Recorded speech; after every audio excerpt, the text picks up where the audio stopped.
Okay, so here is topic 1.7. This is our final topic for Unit 1.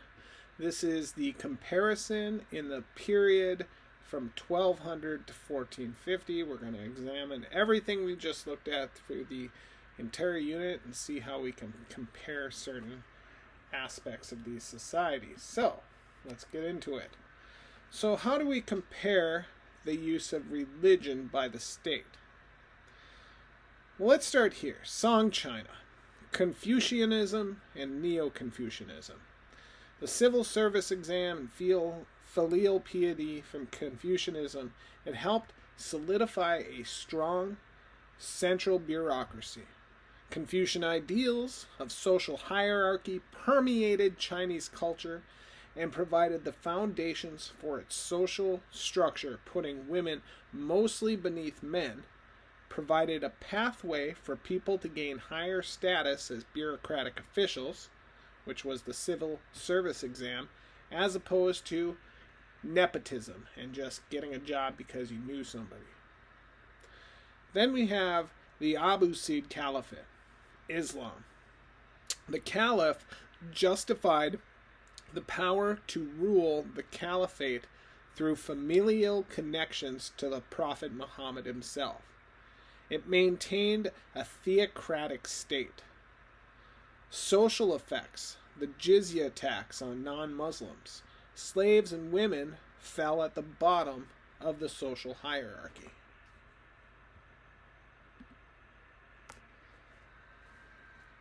Let's compare feudalism between Japan and Europe.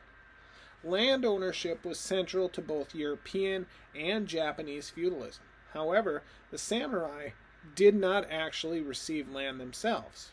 European knights received land while Japanese samurai received a salary, often in rice, derived from taxes.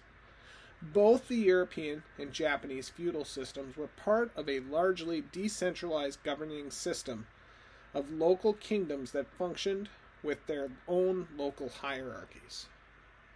In Europe, part of what helped lead to more powerful and centralized monarchies was innovation in military technology, namely firearms. Monarchs, which commanded the resources to build more powerful militaries, gained power as more centralized entities. In medieval Japan, the emperor was more of a figurehead, and the shogun, who was the top warlord of Japan, held the real power. The daimyo, despite being under the shogun, ruled their lands without much oversight. This is the feudal system of Japan, referred to as the shogunate.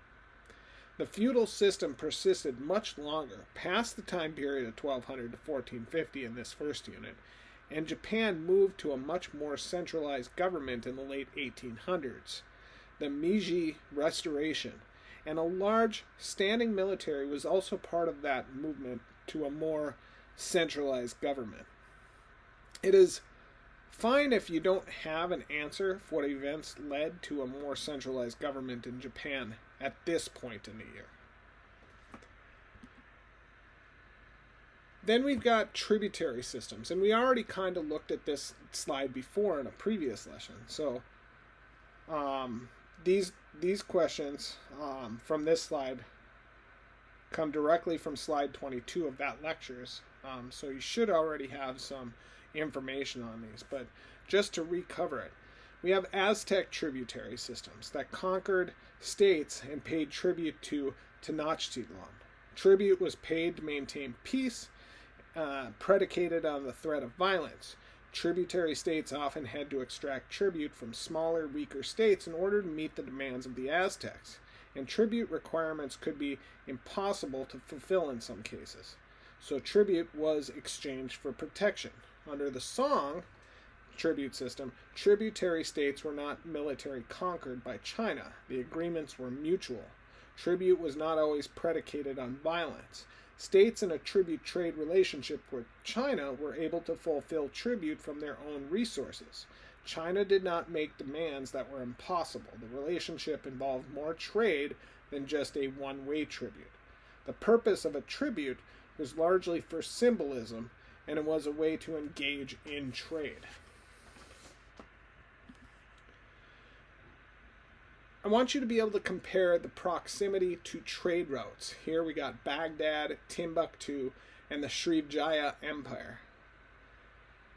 Baghdad, at the center of where the Silk Roads connected to the East and the West, Baghdad became the center of intellectual achievement, such as the House of Wisdom, where advancements were documented and expanded upon, especially ideas and innovations from China. Timbuktu, located in West Africa, and was part of the Trans-Saharan trade route. It became an academic center, much like Baghdad did, and developed libraries and universities. Diffusion of Islamic ideas occurred through the Trans-Saharan trade route.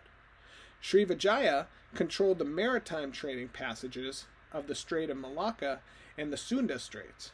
As a middle point between China and India, this control was very lucrative, and they absorbed goods and ideas from East Asia, India, and the Islamic states.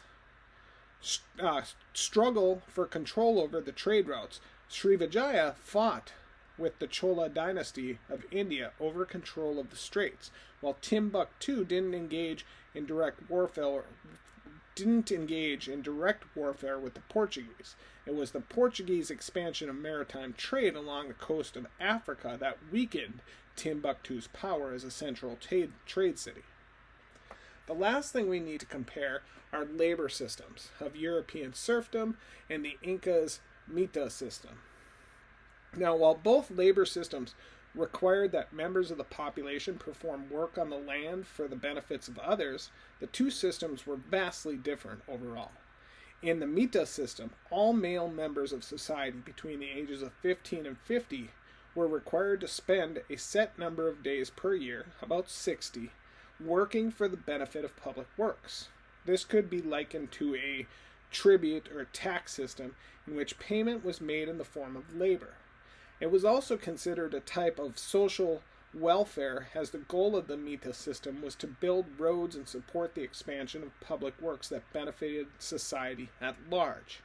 Workers in the Mita system had much greater autonomy over their lives when they were not actively working their required days of Mita service.